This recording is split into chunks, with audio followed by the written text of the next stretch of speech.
So can you talk for a moment about Carver specifically? And I guess maybe let's go back to the beginning. So what were the kind of the root beliefs that led you to launch this effort with Carver? And then I guess a kind of an attendant question would be, why do you think these families choose Carver over the other options that they may have? Well, that's a great question.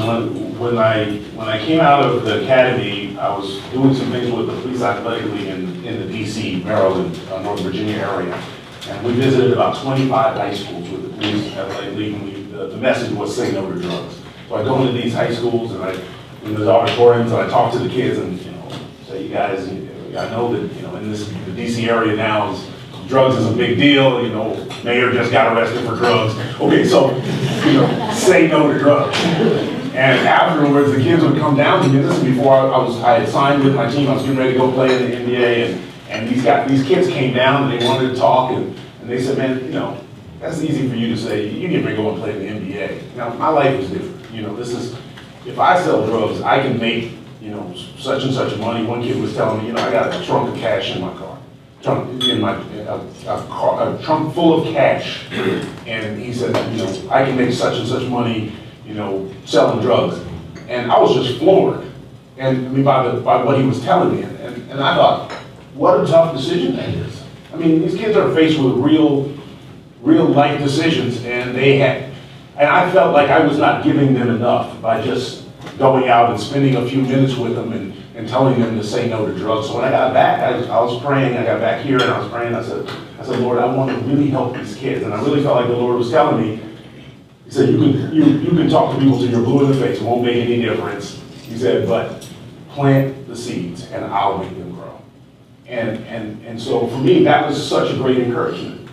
And I said, well, that's what I'm going to do. I'm going to plant seeds. I'm going to get these kids interested in education, start planting seeds here in San Antonio, and that's what really started me to start the Carver Academy. That's how I'm going to start these kids at 4 and 5 years old. And I'm going to start teaching them how to study, how to prepare themselves for the highest level of academics, get them thinking about college at an early age.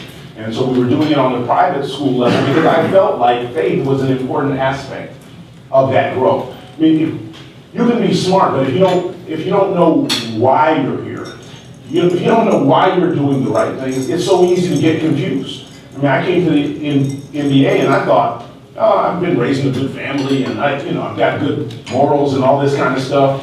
But within 2 years, my whole life had changed. Everything I thought I believed started to change. I mean, you're running around and there's all the groupies and everything, and you're like, man, I can't trust any of these girls.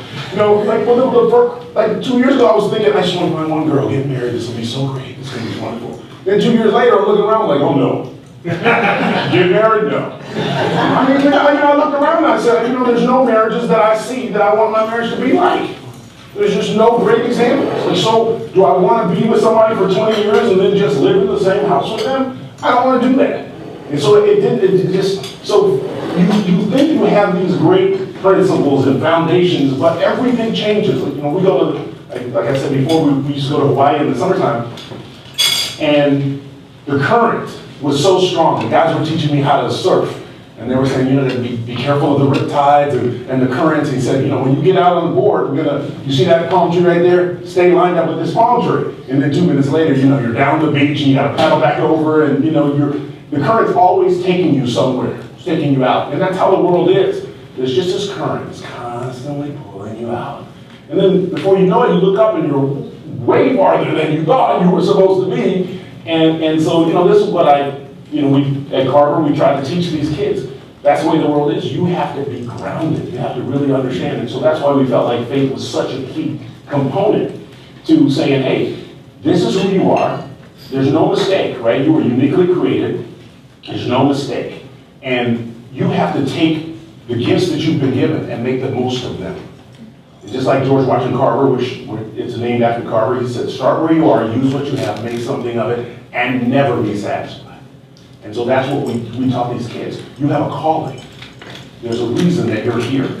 And you've got to find that reason. You've got to find all the things that fit together in your life. Why are you here? What's what's your background, what are your talents? All these things will come together to show you where you're supposed to go. And it's your job to not waste it. So that was really my drive to get these kids on the right path after seeing so many of these kids, they had tough decisions. It's not, it's not easy. They thought that was low-hanging fruit, and now I'm telling these kids, hey, the low-hanging fruit is getting your education. There's people out all over the place looking for you to try to help you. And so they could believe me because they know I put my money on the line. I said, I'm putting my money down to try to help you, and I'm gonna bring as many people as I know that will do the same for you.